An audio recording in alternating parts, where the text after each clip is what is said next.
I had been in a relationship with John King for 3 years, but he still refused to propose to me. Later, he fell in love with my stepsister at first sight and began pursuing her openly and aggressively. This time I didn't cry. I didn't wait silently like before, hoping he'd get tired and come back. Instead, I threw away all the gifts he had given me, shredded the wedding dress I had secretly bought, and on his birthday I left the King family alone, just before boarding the plane. John suddenly sent me a message on WeChat. "Why aren't you here yet? Everyone's waiting for you." I smiled faintly, didn't reply, and blocked him on all platforms. He didn't know that just 2 weeks ago, I had accepted the proposal of my college senior, Andrew Gu. Once the plane landed in the new city, we would be getting married. "Andrew, I've made up my mind," I said, standing in front of the mirror, looking at my pale and frail reflection. Turns out making such an important life decision wasn't as difficult as I thought. "Sarah, will you accept my proposal?" Andrew's deep voice came through the phone. My heart suddenly tightened. As tears fell, I gently nodded yes. "Sarah, do you know, I've been waiting for this day since college," he said in the mirror. I didn't know when. The corners of my lips had started to curl into a faint smile. "Wait for me. 2 more weeks, I'll finish everything on my end." "Okay, Andrew, I'll be waiting for you." Just after we hung up, the door to my room was suddenly pushed open. From the outside, "Sarah," my dad cleared his throat awkwardly. "Your sister's not feeling well. Your room faces the sun. Why don't you two switch rooms for a few days?" I didn't respond. My gaze landed on my stepmother and my stepsister, Lisa, standing behind him. My stepmother quickly said, "Oh, there's no need to trouble Sarah, old chun." Lily chimed in softly, "Yeah, Dad, I'm fine. Please don't upset Sarah because of me." "What do you mean trouble? You're my daughter too," Dad replied. Then he turned to me, his tone stern. "Sarah, you're the older sister. Be more understanding." I looked straight at my father. I thought I'd feel devastated, that I'd cry because my biological father loved a girl with no blood ties more than me, but I didn't shed a single tear. I even smiled and nodded at them. "Sure, I'll switch." There were only 2 weeks left until I would leave this place forever. It didn't matter what room I stayed in anymore. Dad looked pleased with how understanding I was, and my stepmother also smiled contentedly. After they left, Lily didn't go. "Sarah, let me help you pack," she offered sweetly, standing obediently in front of me. But as she glanced around the room, I could see the unmistakable gleam of satisfaction in her eyes. I didn't expect Dad would actually let us switch rooms. She said, "Sarah, are you mad at me? After all, I just stole John from you. And now, I've taken the room you've lived in for 10 years. I didn't want to respond and turned to get my suitcase. Suddenly, Lily let out a loud "ow" and fell hard to the floor. Her arm had hit the corner of the desk, and a big bruise was already forming.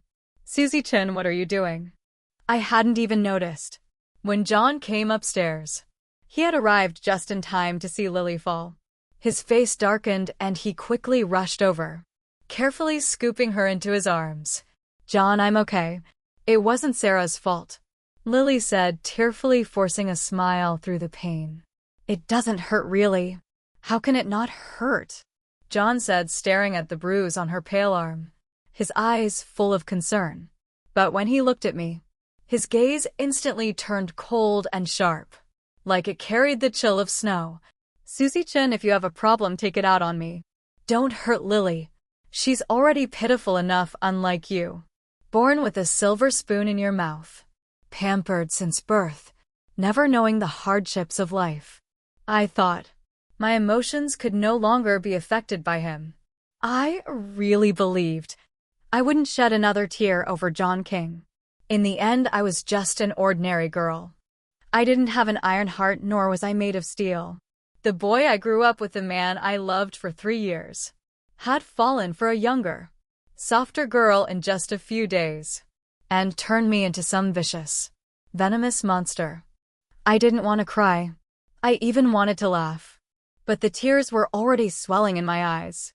John King, we've known each other for so many years. Don't you know what kind of person I am? His brows furrowed slightly. His gaze fell on my face.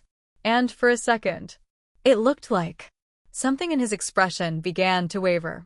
But then Lily suddenly burst into tears. John, don't fight with Sarah because of me. It's okay, she has every right to be mad at me. She cried softly, like someone who had been deeply wronged. John's gaze toward me turned completely cold. You're just jealous. Jealous that I love Lily, that I treat her well, that everyone cares about her. Susie Chin, you're not who you used to be. You've become twisted, haven't you? After he finished, he turned and walked away with Lily. I stood there watching their backs as they disappeared. And that's when I realized my tears had dried up without me even noticing. Maybe that was a good thing. I had already cried too many times over John these past few days. Maybe from now on, I really wouldn't let him break my heart again. That night, our mutual friends group chat suddenly exploded with activity. John posted, "Suddenly feel like getting married. What should I do?" The chat instantly blew up. John, are you finally going to marry Sarah? Time to call her sister-in-law. Congrats, sis-in-law. When's the wedding? Are we getting a big red envelope? John, when are you inviting us to your wedding banquet? With Sarah, messages kept flooding in. I was about to reply to clear things up. That I wasn't the so-called sister-in-law, and that John's sudden desire to get married had nothing to do with me. But he beat me to it. What nonsense are you all talking about? I never said the person I want to marry is Sarah Chen. Then he added Lisa into the group and tagged, "Everyone look closely, everyone. This is your real sister-in-law." The once lively group chat instantly fell silent. No one said a word for a long while.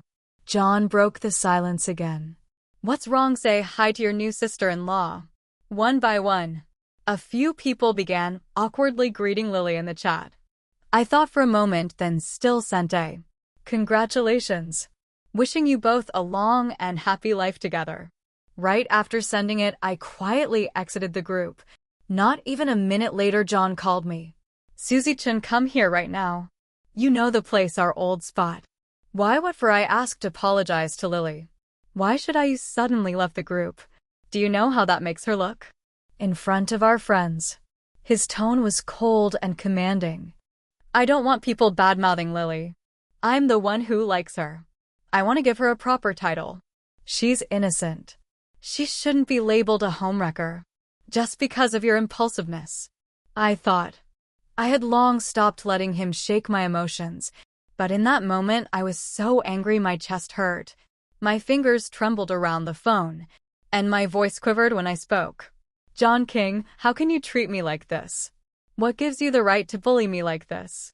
You were the one who was unfaithful. I didn't do anything. I even congratulated you. Wasn't that enough? I fought hard to hold back my tears, but my voice still carried a sob. There was a long pause on the other end before he said, Susie Chin, this time I'll let it go. But I hope you remember Lily is innocent. Don't take your anger out on her. Don't hurt her. The call ended. I sat there on the carpet, my whole body trembling. On the nightstand by the bed, my mother's photo gazed at me with warmth and love. Suddenly my tears came pouring down like rain. I threw myself onto the framed photo, hugging it tightly, pressing my face against the cold glass. I wept uncontrollably. It felt like the mother in the photo was mourning with me, heartbroken for her daughter. I didn't want to cry anymore. I didn't want my mother, wherever she was, to see me so sad. Once her Memorial Day passed, I would leave the city with the few keepsakes she left me and never come back. Lily moved into my room. I didn't take hers.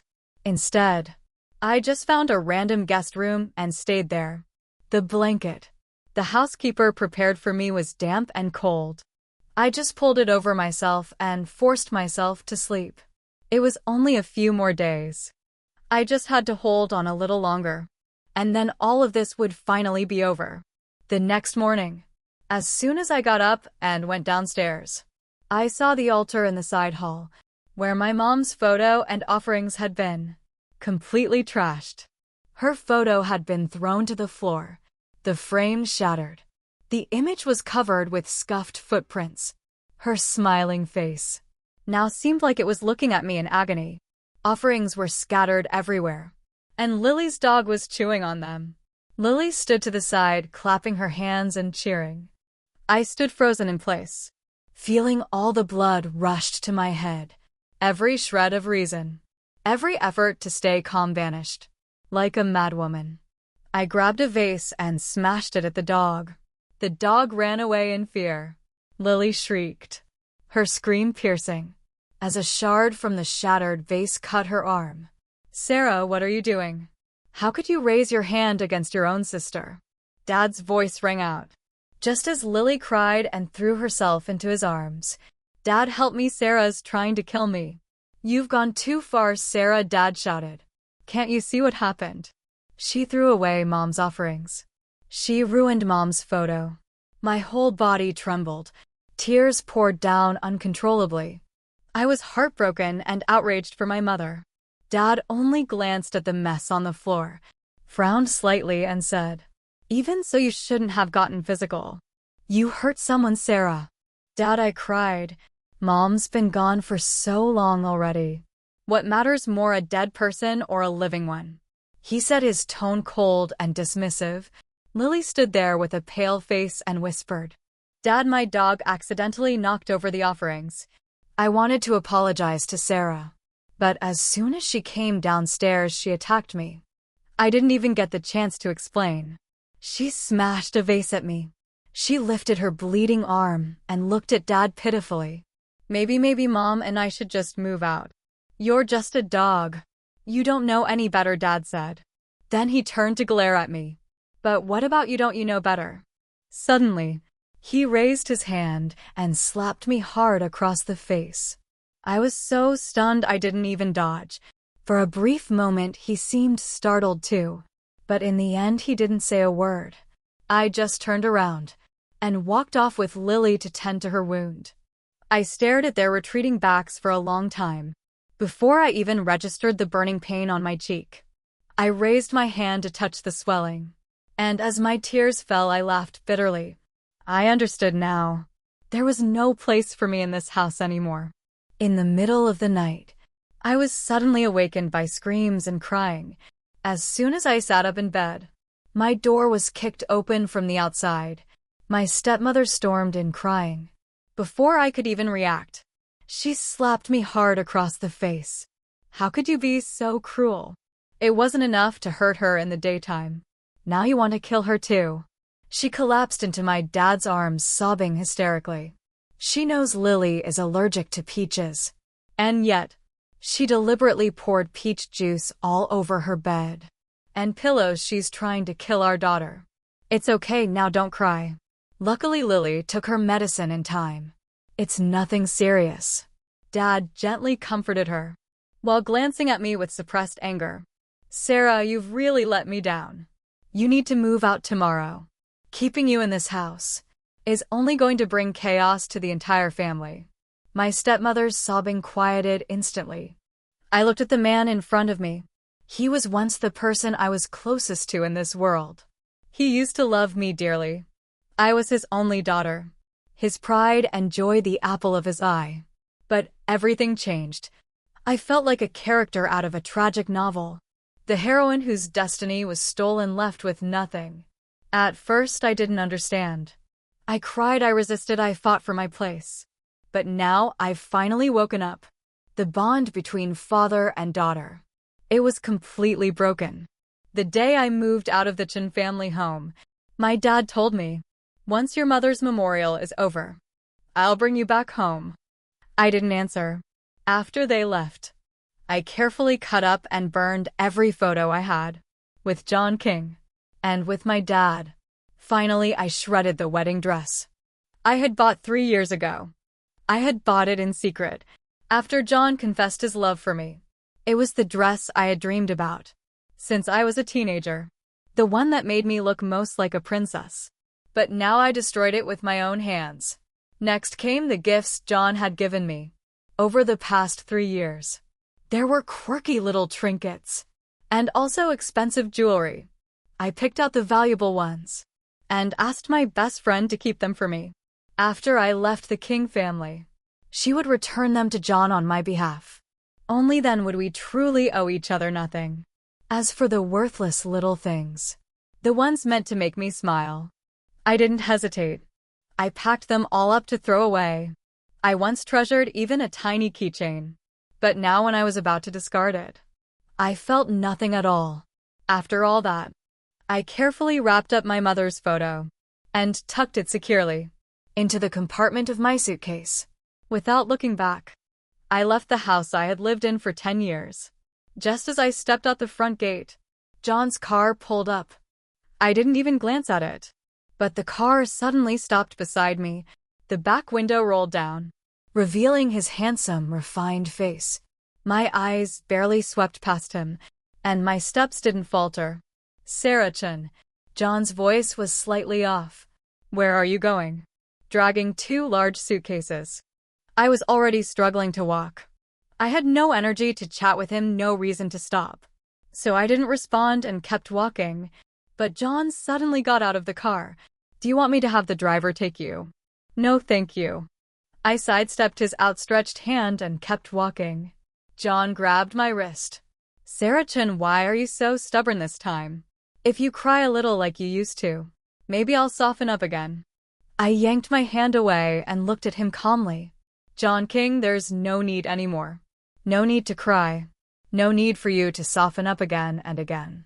I'm tired, I'm done. Fine. Do whatever you want, John said with a twisted smile. But I could see the disbelief in his eyes. After all, no matter how hurt I was in the past, I always waited for him to come back. Silently and willingly. He was used to it. Everyone around him said I'd never leave him, and he believed it without question. As I dragged my suitcase away, I heard Lily's sweet, gentle voice. John, you're here. She rushed over and clung to his arm tightly, pressing half her body against him. Are your allergies better? John brushed the hair from her forehead and examined her carefully. Much better. Lily lifted her face with a smile. Lily smiled sweetly, her eyes curving into crescent moons. John, don't be mad at Sarah, she said softly, giving his arm a gentle shake. It's really my fault for being so weak. If I weren't in such poor health, Dad wouldn't have asked me to switch rooms with her. And then, she wouldn't have gotten upset and taken it out on me. How could this be your fault? John said, his tone protective. She's the one who's petty and narrow-minded. He shot me a glance, then deliberately pulled Lily into his arms. Let's go inside. Your face is just starting to get better. Don't let the wind make it worse. Okay, Lily replied with a nod. I watched them walk away, their bodies pressed close like conjoined shadows. They were inseparable, affectionate, but my heart felt like the surface of a still lake. Not a single ripple stirred. After Mom's Memorial Day passed, Dad never came to bring me home like he said he would. And, just like that, John's birthday arrived. If it were any other year, I would have prepared his gift weeks in advance, spent days booking the perfect restaurant, and meticulously decorated the entire venue for his party. But this time I hadn't bought him anything. I wasn't going to celebrate for him ever again. At 5:00 p.m., I was on the way to the airport when messages started coming in, one after another. Dad was texting too. Why aren't you here yet? Your Aunt Lily and I are already here. Sarah, you need to be more gracious. John's going to be family soon. If you don't show up, what will people think? They might assume there's something wrong between you and your sister. I found it laughable. I didn't reply to a single message. Instead, I blocked his number completely, just as I was about to board the plane. A WeChat message came through. It was from John. Why aren't you here yet? Everyone's waiting for you. I smiled, said nothing, then blocked every way he could contact me, and walked straight into the boarding gate, without once looking back. At 7 p.m., And the birthday party still hadn't officially started. John sat on the sofa, casually flipping a lighter in his hand. His expression was calm, but every so often he would glance at the time, then check his phone. John. Lily bit her lip and tugged at his sleeve. It's getting late, everyone's hungry. He looked at her and smiled, but the smile didn't reach his eyes. You're hungry, huh? He pinched her cheek teasingly. I'm starving, can't wait to eat the cake. Lily giggled and leaned herself completely into his arms. John caught a faint but very familiar scent. He paused for a moment, then asked quietly, "What perfume are you wearing?" "I just grabbed one from the vanity at home," Lily said, a little unsure. "Why does it smell bad?" John shook his head. "No, it's nice. But it was the same perfume Sarah always used. He just couldn't recall the brand right now." While everyone laughed and started the usual cake fight, John stepped out to the terrace with a cigarette. His phone remained silent. Not a single notification. It was so quiet. He remembered. Sarah once promised she'd never miss any of his birthdays again. But she had broken that promise so quickly. John narrowed his eyes. His lips curled into a cold sneer. "Sarah Chen, are you dead or something? Can't even reply to a message." He hit send, but the message failed. A red exclamation mark popped up on the screen, bold and glaring. She had blocked him. Without a moment of hesitation, John immediately tried to call me, but the line wouldn't go through. He stood on the terrace, staring into the heavy darkness in the distance, feeling a nameless fury spreading through his chest. He was the one who didn't want me. He was the one who found someone new. He was the one who grew tired of me and didn't want me clinging to him anymore. And now everything had gone exactly as he wanted. Yet somehow it wasn't as satisfying as he'd imagined.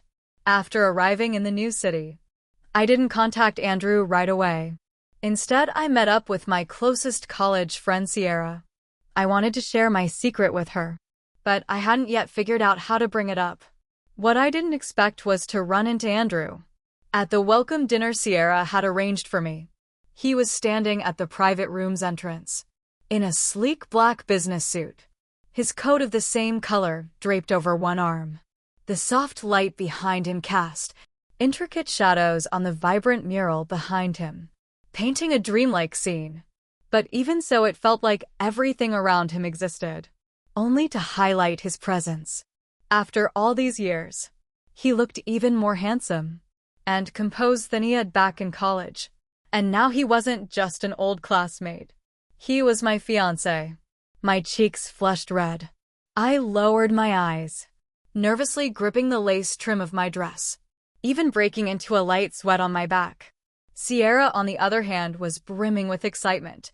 "Andrew, what a surprise. What brings you here?" "I had a business dinner nearby," he said casually. "Saw some familiar faces, so I figured I'd invite myself over." As he spoke, his eyes fell on me. He paused for a few seconds before slowly continuing. "Hope the old classmates don't mind me crashing." "Of course not," someone shouted. "Are you kidding? We'd never turn you away." Everyone was thrilled to see him, enthusiastically waving him in. "You're always welcome here." Andrew smiled and stepped inside. "Then I won't be polite."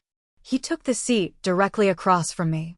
Classmates began greeting him one after another, making small talk. I, however, kept my head down the whole time, not daring to meet his eyes. But it seemed like Andrew had no intention of letting me off the hook. "Sarah, it's been a while," he said with a smile. Hearing my name suddenly called, I instinctively looked up, right into Andrew's calm, slightly smiling eyes. My face flushed all over again, heat rushing up my neck. It took me a few seconds to gather myself before I stood, raised my glass and said, "It's been a long time, Andrew." "Yes, it has," he replied, holding my gaze as we clinked glasses. Only then did he take a sip. I took a small sip of the strong, spicy wine and slowly sat down again. As I did, Sierra tugged at my sleeve and shot me a mischievous look. "Something's definitely going on between you two, babe." "What do you mean?" Since the moment he walked in, his eyes haven't left your face. You must be seeing things. Please, you forget who I am. I'm like a gossip radar with built-in X-ray vision. If there's even a little romantic tension between a man and a woman, I can spot it instantly. I bit my lip trying to steady my heartbeat. It was pounding wildly out of control. After college, I had returned to Capital City with John, and I hadn't seen Andrew since. Other than a few holiday greetings on WeChat, we had no contact at all. It wasn't until John started openly courting Lily that Andrew suddenly reached out to me. Up until now, we had only spoken a few times on the phone. This was our first time seeing each other face to face since I agreed to marry him. We hadn't even held hands yet, but the way Sierra talked, it was like we were all ready. Then one of the girls suddenly asked, "Andrew, do you have a girlfriend? I have this gorgeous cousin want me to introduce you to." The room instantly filled with laughter and teasing. The atmosphere buzzed with excitement. Not one to be outdone, Sierra chimed in. "Andrew, if you're still single, what about our Susie, huh? She's gorgeous, sweet, and has an amazing figure. Graduated from a top school just like you. Don't they make the perfect match?" I was so nervous and embarrassed that I felt like my face was about to burst into flames. Amid the teasing and laughter, Andrew's calm voice suddenly cut through the noise. "That's enough, Sierra. Don't make fun of Sarah. She's a bit shy. You guys lay off." Sierra made a playful face at him. Senior's getting protective of his junior now. Andrew just smiled but didn't deny it. I snuck a glance at him, and he happened to be looking at me too. My cheeks flushed again, and I quickly lowered my head. That's when my phone lit up with a "Andrew, go wait for me after dinner. I'll drive you me." Okay. I didn't reply again, but my heart was pounding uncontrollably. When the dinner ended, I waited for Andrew in the brightly lit hotel lobby downstairs. That's when someone from the King family circle suddenly called me. "Sarah, what have you been up to lately? Haven't seen you around." "Just been busy dealing with some personal stuff. Want to hang out with us tonight?" I gave a polite smile. "You guys go ahead." "Wait, don't hang up yet. Actually, this is about John.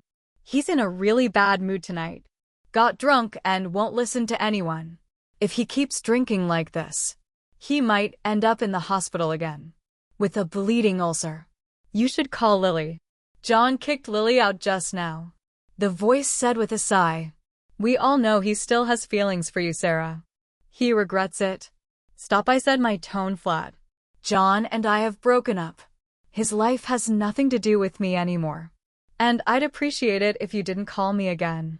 The moment I finished speaking, I heard a burst of noise, like the phone had been snatched from someone's hand. I was about to hang up when John's voice came through. "Sarah, it wasn't my idea to call you. They did it on their own. I had nothing to do with it." Same old arrogance, same cold pride. "Then I'm hanging up," I said, Sarah.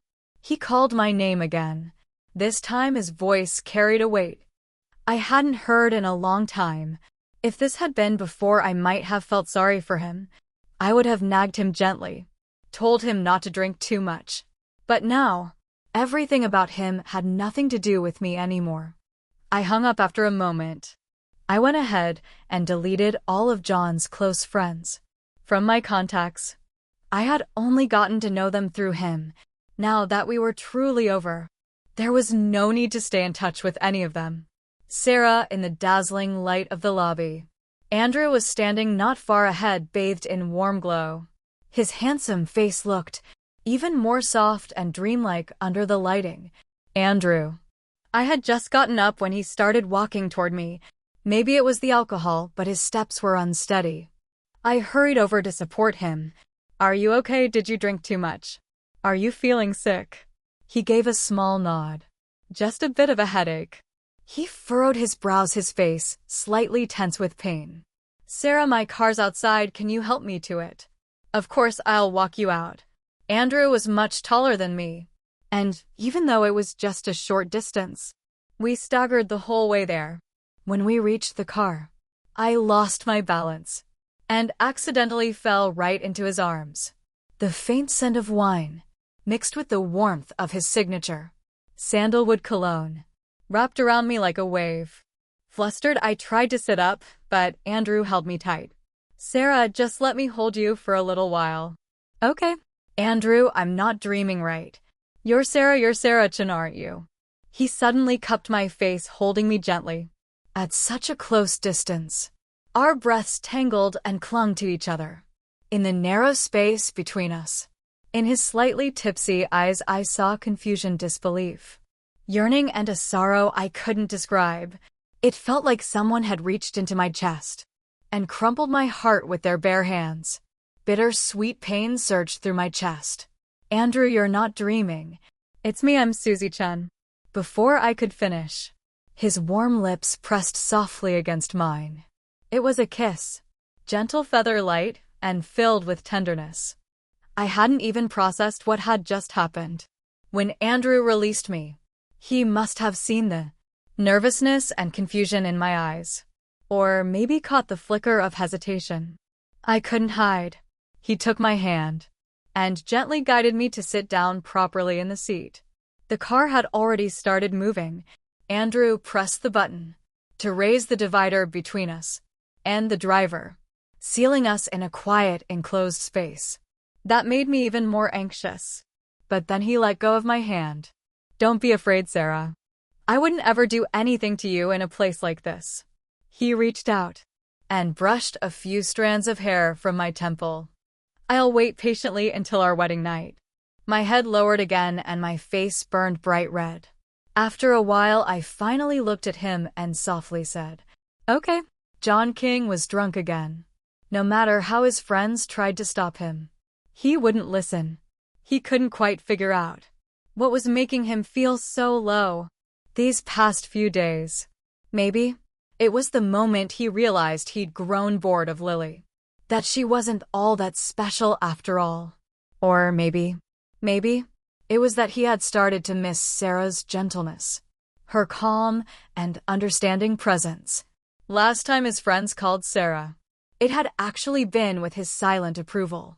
But she kept refusing on the other end of the line, and something in him snapped. He grabbed the phone and blurted out those words. In anger, she didn't say a single thing, just quietly hung up. She hadn't come to see him. She didn't try to bring him home, even when she knew he had drunk too much and might not be able to handle it physically. She remained indifferent. John didn't want to admit it, but that in that moment, he panicked a little. Still, he quickly tried to reassure himself. Sarah had loved him for so long. They had been together for 3 years, not 3 days or 3 months. He knew exactly how much she had invested in the relationship. She must be heartbroken, must still resent him. That's why she was acting like this. But to say she was truly letting go, that she didn't care at all, John didn't believe it. "John, are you trying to drink yourself to death?" one of his friends scolded, grabbing the bottle away. "Do you know how worried we've all been about you? We just called Lily. She's on her way to take you home. Come on, stop drinking already." At the mention of Lily's name, John suddenly felt an overwhelming wave of disgust. He shoved his friend aside and slammed the bottle to the ground, shattering it. "Who told you to call her? Did I ask you to? She's your girlfriend. Who else are we supposed to call?" "She's not my damn girlfriend." John sneered. "You really don't know who my girlfriend is?" His friends looked at each other confused. "John, had you forgotten you and Sarah already broke up? Yeah, you even told us in the group chat to start calling Lily your fiancé before Sarah left the group. She even congratulated you too. Aren't you and Lily about to get engaged?" "We're not getting engaged," John said flatly, then waved for someone to open a new bottle. "John, seriously, you can't keep drinking like this. You really think I'm going to listen to you?"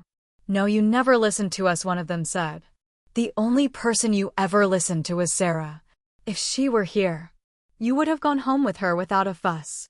You wouldn't be here, drinking yourself into the hospital." John didn't respond, but he didn't deny it either. His friend finally pulled out his phone.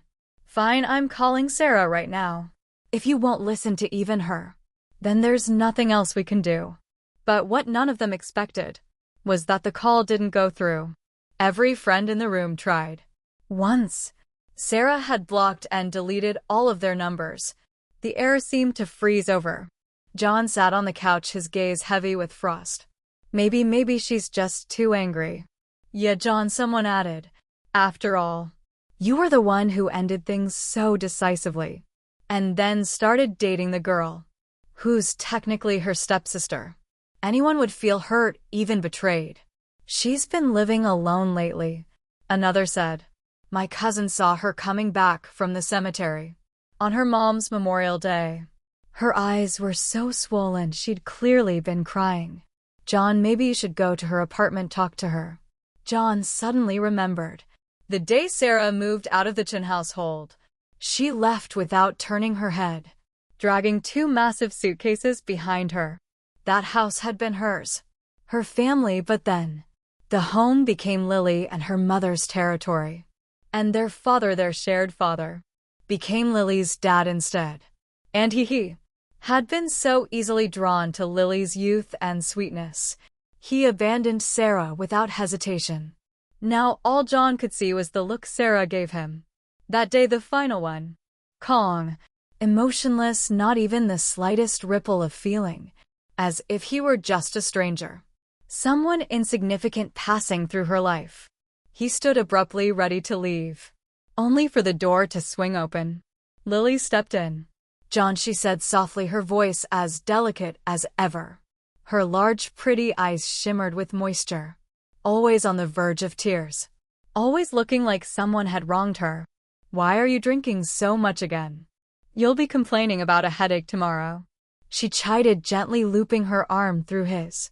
John was just about to speak when he caught a familiar scent. Faint, soft, but unmistakably familiar. His heart gave a sharp jolt. He was about to brush off her hand, but stopped mid-motion. "What's that smell?" he asked, his tone suddenly soft. Lily blushed with excitement. "The same perfume as last time," she replied with a small smile.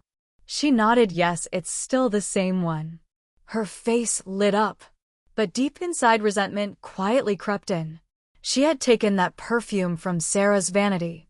At first, she wanted to throw all of Sarah's expensive, unopened designer perfumes away. But John only liked the scent. She had tried others, but he always seemed repulsed. So, in the end, she held her nose and kept using the ones Sarah had loved. "If you like it, I'll wear it every day," she said, sweetly tilting her head up. Her gorgeous eyes filled with desire and longing. But John's face suddenly changed. A moment later, he shoved her away hard. "John!" Lily gasped, completely stunned. Everyone in the room turned equally shocked. John looked at her blankly. His tone was even calm, but everyone could feel the fury boiling just beneath his voice. "John, what's wrong?" Lily asked, trying again to hold his arm. This time, John raised his hand and slapped her across the face. "John, you hit me." Lily clutched her cheek, tears welling in her eyes from the sting and the humiliation. John sneered coldly. "Aren't you allergic to peaches, Lily? Didn't you cry to me, saying Sarah had someone smear peach juice on your bed to try to kill you?" "I am allergic. Dad knows too. He even found out it was Sarah who told the maid to." John suddenly stepped forward and grabbed her by the collar. Towering over her, he nearly lifted her completely off the ground. John let go. "I can't breathe." He stared down at her, his handsome face slowly twisting with rage. "Lily, did you forget you're wearing Sarah's favorite perfume? The one I bought for her over and over again. The one she wore every day." "I didn't recognize it at first because I forgot so much." John let out a bitter laugh, one of self-mockery. He had forgotten too many things. He forgot how devoted Sarah had been to him, how deeply she had loved him all these years. He had forgotten the 3 years of love and loyalty they had shared. He had forgotten How much he used to long for their happily ever after. Forgotten how, during their breakup, I had sat silently in front of him, crying without a sound, accepting everything with cold detachment. He forgot the girl he had once loved with all his heart. How kind and gentle I was. He forgot that. I had once cherished him like he was everything. And yet, he discarded me without a second thought. He forgot too much. And that was why he was finally facing retribution. The middle notes of this perfume are white, peach and gardenia. He said slowly, "You said you were allergic to peaches. So how come you never had a reaction?" While using this perfume, everyday Lily's eyes widened in shock. Her face went pale as death, like her soul had left her body. Her entire frame trembled uncontrollably. So, it had all been a lie from the beginning. She had manipulated him, deceived me, and lied to Mr. Chen too. Lily, John said coldly. I must have been blind to fall for someone as conniving and calculating as you. He let go of her with force, shoving her backward. Lily collapsed to the ground, limp and speechless. She opened her mouth to explain, but no words came. The perfume was real. The evidence was irrefutable. I'm going to tell everyone who you really are. John said. He looked down at her one last time, then turned and slammed the door behind him. His driver sped all the way to Sarah's old apartment. When they arrived, the lights were off. Her window was dark. Maybe she had already gone to sleep. But John didn't want to give up. He just wanted to see her, to apologize in person, to beg for her forgiveness. He rang the doorbell over and over again. He knocked until his knuckles ached. But Sarah never came to the door. Eventually, a neighbor, fed up with the noise, called the property management. That's when John found out. Sarah had moved out long ago. She had already asked the building to help sell the unit. Where had she gone? Was she still in the city? Would she ever come back? When? John had no answers. There was only one terrifying thought swirling in his mind. A fear so intense it felt like it would consume him from the inside out. He had lost Sarah, maybe. Maybe he had lost her forever.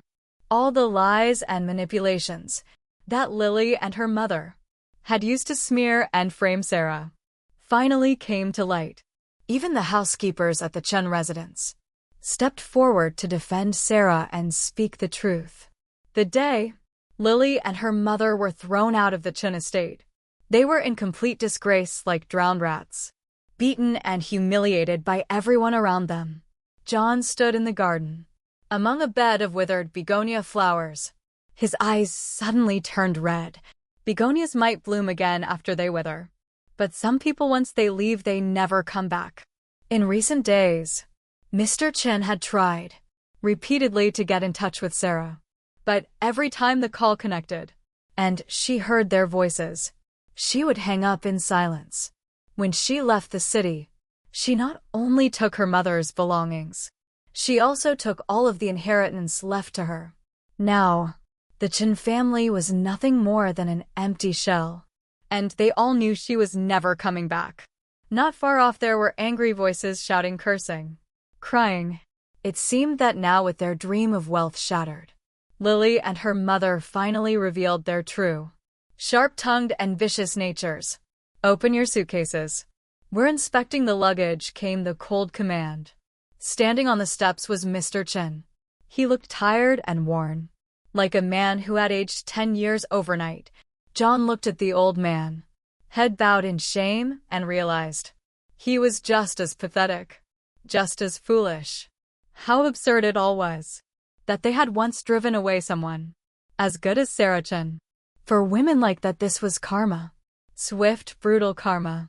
The mother and daughter refused to open the drooling on the ground in a fit of rage.